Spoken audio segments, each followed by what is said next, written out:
پھر جزیرہ عرب کے مختلف علاقوں میں بکھر گئے۔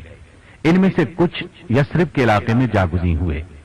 اس میں کوئی شک نہیں کہ وہ عرب تھے، اور علامہ طبری کے نزدیک ان کے جد امجد املیق عربی زبان کے بانی تھے۔ دوسرے قبیلے کا نام یہود تھا۔ جب مسلمانوں نے یثرب کی طرف ہجرت کی تو وہاں کئی یہودی قبائل آباد تھے۔ مورخین کا اس بات پر بھی اتفاق ہے کہ یثرب کے اکثر یہودی فلسطین سے ہجرت کر کے آنے والوں کی نسل تھے۔ ان میں سے کچھ لوگ بخت نصر کے حملے کے بعد بھاگ کر آئے تھے۔ بخت نصر نے یہود کی حکومت پر حملہ کر کے بے شمار یہودی قتل کیے اور بہت سو کو قید کیا، اور یہ بات ہے 586 قبل مسیح کی۔ پھر 70 عیسوی اور 132 عیسوی میں رومیوں نے انہیں تشدد کا نشانہ بنایا تو باقی لوگ بھی فلسطین سے ہجرت کر گئے۔ ان میں سے کچھ لوگ یثرب میں فروکش ہوئے۔ یثرب کے علاقے میں پہنچنے والے ابتدائی قبائل بنو قریظہ، بنو نذیر اور بنو یہدل تھے۔ ان کے بعد اور قبائل بھی آتے گئے۔ تیسرے نمبر پر جو قبیلے آئے وہ اوس اور خزرج تھے۔ یہ دو قحطانی قبیلے تھے جو سد معارب کی تباہی کے بعد یمن سے ہجرت کر کے یثرب پہنچے تھے۔ ان قبیلوں کی رہائش سے یثرب کی تاریخ پر بہت گہرا اثر مرتب ہوا۔ مستند قول کے مطابق یہ دونوں قبیلے 3 صدی عیسوی میں یثرب پہنچے۔ مدینہ الرسول کے بہت سے نام ہیں۔ ناموں کی اس کثرت سے بھی مدینہ منورہ کی عظمت عیاں ہے۔ چند مشہور نام یہ ہیں۔ المدینہ، یہ اس شہر کا سب سے مشہور نام ہے کیونکہ نبی اکرم صلی اللہ علیہ وسلم نے یہاں ہجرت فرمائی اور یہیں مدفون ہوئے۔ ایک نام طابہ ہے۔ جی ہاں، مدینہ منورہ کو طابہ بھی کہا جاتا ہے۔ صحیح مسلم اور مسند احمد کی حدیث کے مطابق رسول اللہ صلی اللہ علیہ وسلم نے فرمایا، اللہ تعالیٰ نے اس پیارے شہر کا نام طابہ رکھا ہے۔ دراصل طابہ اور طیبہ طیب کے معنی میں ہیں، اس لیے کہ نبی صلی اللہ علیہ وسلم کی برکت سے یہ شہر شرک سے پاک ہو گیا اور ہر پاک چیز کو طیب کہا جاتا ہے۔ اس کا ایک نام یثرب ہے، یہ سب سے ابتدائی نام ہے۔ نبی صلی اللہ علیہ وسلم نے اس نام کو تبدیل فرما کر المدینہ نام رکھا۔ نام تبدیل کرنے کی وجہ شاید یہ ہو کہ یثرب کا مطلب ہے ملامت، فساد اور خرابی۔ بخاری اور مسلم کی حدیث کے مطابق سیدنا ابو موسیٰ اشعری رضی اللہ عنہ سے روایت ہے کہ نبی صلی اللہ علیہ وسلم نے فرمایا، میں نے خواب دیکھا کہ میں مکہ مکرمہ چھوڑ کر ایسے علاقے کی طرف ہجرت کر رہا ہوں جس میں کھجوروں کے درخت بہت زیادہ ہیں۔ میں نے سمجھا شاید یہ یمامہ یا حجر ہو، لیکن معلوم ہوا یہ مدینہ یعنی یثرب ہے۔ ابو عبیدہ لغوی فرماتے ہیں یثرب پورے علاقے کا نام ہے، مدینہ منورہ تو اس کا ایک حصہ ہے۔ علامہ یعقوب حموی نے موجم البلدان میں لکھا ہے اس شہر کے 29 نام ہیں اور وہ یہ ہیں: المدینہ، طیبہ، طابہ، المسکینہ، العذراء، الجابرہ، المحبہ، المحببہ، المحبورہ، یثرب، الناجیہ، الموفیہ، اکالۃ البلدان، المبارکہ، المحفوفہ، المسلمہ، المجنہ، القدسیہ، العاصمہ، المرزوقہ، الشافیہ، الحیرہ، المحبوبہ، المرحومہ، جابرہ، المختارہ، المحرمہ، القاسمہ، طبابہ۔ پھر نبی اکرم صلی اللہ علیہ وسلم نے دعا فرمائی، رب ادخلنی مدخل صدق واخرجنی مخرج صدق۔ اے میرے رب، مجھے اچھی جگہ داخل فرما اور اچھی طرح یہاں سے نکال۔ اس دعا کے بارے میں بعض ائمہ کا قول ہے کہ مدخل صدقن سے مراد مدینہ منورہ اور مخرج صدقن سے مراد مکہ مکرمہ ہے۔ یہ تھی مدینہ منورہ کے ناموں کی تفصیل۔ اب فضائل بیان کیے جاتے ہیں۔ مدینہ منورہ کے فضائل اور مناقب بے حساب ہیں۔ اللہ تعالیٰ اور اس کے رسول صلی اللہ علیہ وسلم کے نزدیک اس کا مرتبہ بہت بلند ہے۔ بہت سی احادیث اور آثار اس کے مرتبے اور فضیلت کو شد و مد سے ثابت کرتے ہیں۔ پھر نبی اکرم صلی اللہ علیہ وسلم کی دعائیں دلالت کرتی ہیں کہ مدینہ منورہ دنیا و آخرت کی بھلائیوں کا جامع ہے۔ بخاری اور مسلم میں ہے، سیدہ عائشہ صدیقہ رضی اللہ عنہا فرماتی ہیں، رسول اللہ صلی اللہ علیہ وسلم نے دعا فرمائی، اللهم حبب إلينا المدينة كحبنا مكة أو أشد اللهم بارك لنا في صاعنا وفي مدنا وصححها لنا وانقل حماها إلى الجحفة۔ اے اللہ، مدینہ منورہ کی محبت ہمارے دلوں میں مکے کی محبت سے بھی بڑھا دے۔ اے اللہ، ہمارے غلے اور پیداوار میں برکت فرما اور اس کی آب و ہوا کو ہمارے موافق فرما دے اور اس کا موسمی بخار جوفہ میں منتقل فرما دے۔ اللہ تعالیٰ نے اپنے پیارے رسول صلی اللہ علیہ وسلم کی دعا قبول فرمائی۔